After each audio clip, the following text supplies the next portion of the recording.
আসসালামু আলাইকুম ভিউয়ার্স, আমানুল্লাহ একাডেমির নতুন আরো একটি ভিডিওতে আপনাকে স্বাগতম।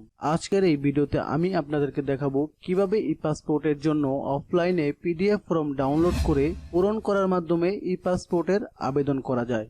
দ্বিতীয়ত, অফলাইনে ই-পাসপোর্টের পিডিএফ ফর্ম পূরণ করার প্রক্রিয়া। তৃতীয়ত, অফলাইনে ই-পাসপোর্ট আবেদনের পিডিএফ ফর্ম পূরণ করার সুবিধা। চতুর্থ, পিডিএফ ফর্ম পূরণ করার পর পাসপোর্ট অফিসে জমাদানের পদ্ধতি। পঞ্চম, অফলাইনে পিডিএফ ফর্ম পূরণ করে যারা যারা পাসপোর্ট অফিসে জমা দিতে পারবেন। প্রথমত আমরা দেখব অফলাইনে আবেদন করার জন্য কিভাবে পিডিএফ ফর্ম ডাউনলোড করা যায়। এই জন্য প্রথমে আমরা কম্পিউটার থেকে একটি ব্রাউজার ওপেন করব।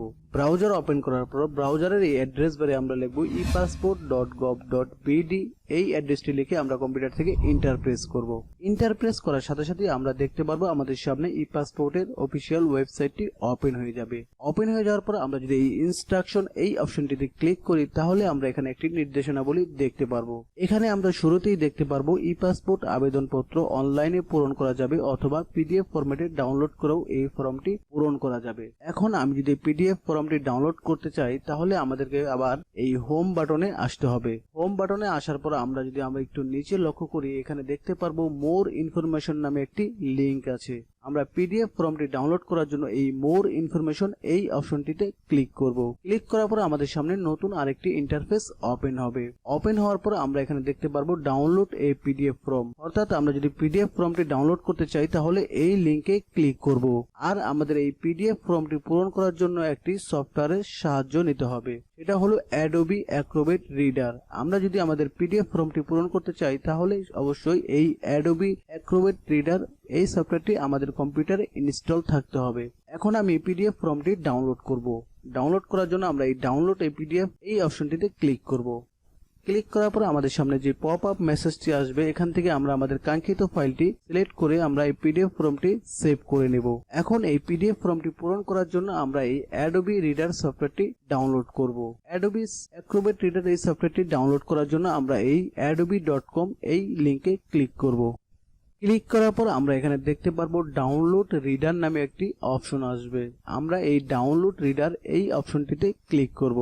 ক্লিক করার পর আমাদের সামনে নতুন আরেকটি ইন্টারফেস ওপেন হবে। ওপেন হওয়ার পর আমরা যদি এখানে লক্ষ্য করি তাহলে আমরা এখানে দেখতে পারবো ডাউনলোড অ্যাক্রোবেট রিডার। আমরা এই ডাউনলোড অ্যাক্রোবেট রিডার এই অপশনটিতে ক্লিক করব। ক্লিক করার পর আমরা দেখতে পারবো ইনস্টলেশন প্রক্রিয়া শুরু হয়ে যাবে। তারপর আমাদের সামনে একটি পপ আপ মেসেজ আসবে আমাদের ওই সফটওয়্যারটির এক্সটেনশন ডাউনলোড করার জন্য। আমরা এই সফটওয়্যারটি আমাদের কাঙ্ক্ষিত লোকেশন সিলেক্ট করে আমরা এই সেভ অপশনে ক্লিক করে দেব। তারপর আমরা আমাদের সফটওয়্যারটি ইনস্টল করার জন্য আমাদের ডাউনলোড এক্সটেনশনটির উপর ক্লিক করতে হবে। ক্লিক করার পর আমাদের সামনে একটি পপ আপ মেসেজ আসবে। আমরা এখান থেকে ইয়েস অপশনে ক্লিক করে দেব। ইয়েস অপশনে ক্লিক করার পর আমরা দেখতে পারবো আমাদের সফটওয়্যারটি ডাউনলোড হওয়া শুরু করবে। ডাউনলোড হওয়ার জন্য আপনারা কিছুক্ষণ সময় এখানে ওয়েট করবেন। আপনাদের যদি নেট স্পিড ভালো থাকে তাহলে 2 থেকে 3 মিনিটের ভিতরেই ডাউনলোড হয়ে যাবে।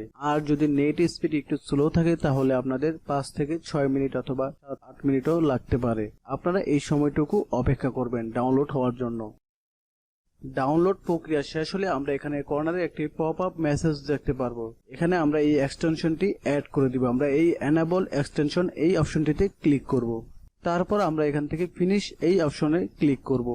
এখন আমি দেখাবো ই-পাসপোর্টের জন্য অফলাইনে কিভাবে পিডিএফ ফর্ম পূরণ করতে হয়। এই জন্য আমাদের এই অফলাইনের পিডিএফ ফর্মটি Adobe Acrobat সফটওয়্যারটি দিয়ে ওপেন করতে হবে। ওপেন করার জন্য আমরা এই পিডিএফ ফর্মের উপর মাউস দিয়ে রাইট বাটনে ক্লিক করব। ক্লিক করার পর আমরা এখানে ওপেন উইথ এই অপশনে ক্লিক করে আমরা এখান থেকে সিলেক্ট করে দেব Adobe Acrobat Reader।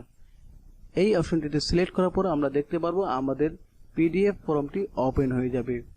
ওপেন হয়ে যাওয়ার পর আমরা এখান থেকে যে কোনো জিনিস এই ড্রপ ডাউন মেনুর মাধ্যমে সিলেক্ট করে দিতে পারবো এবং আমাদের বাকি অংশগুলো আমরা কিবোর্ড দিয়ে পূরণ করে দিব। আর সকল তথ্য পূরণ করার পর অটোমেটিক আমরা দেখতে পারবো এই নিচে যে একটি বারকোড অপশন আছে এই বারকোড অপশনটি অটোমেটিক জেনারেট হতে থাকবে। আপনারা সকল তথ্য পূরণ করার সাথে সাথে আপনারা এই নিচের যে বারকোড অপশনটি এটাও সাথে সাথে অটোমেটিক পূরণ হয়ে যাবে। আর অবশ্যই আমাদেরকে যে নাম্বারের শেষে স্টার মার্ক চিহ্ন দেওয়া আছে সেই ঘরগুলো আমাদেরকে অবশ্যই পূরণ করতে হবে।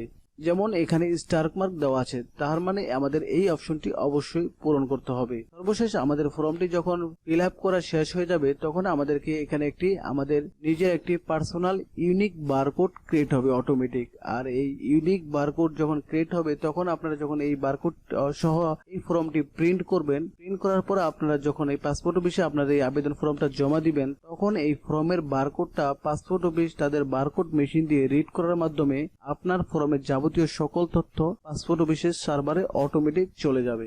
আর এভাবেই আপনারা আপনাদের ই পাসপোর্টের পিডিএফ অফলাইন ফর্ম পূরণ করতে পারবেন। এখন আমরা দেখব অফলাইনে ই পাসপোর্ট আবেদনের পিডিএফ ফর্ম পূরণ করার সুবিধা।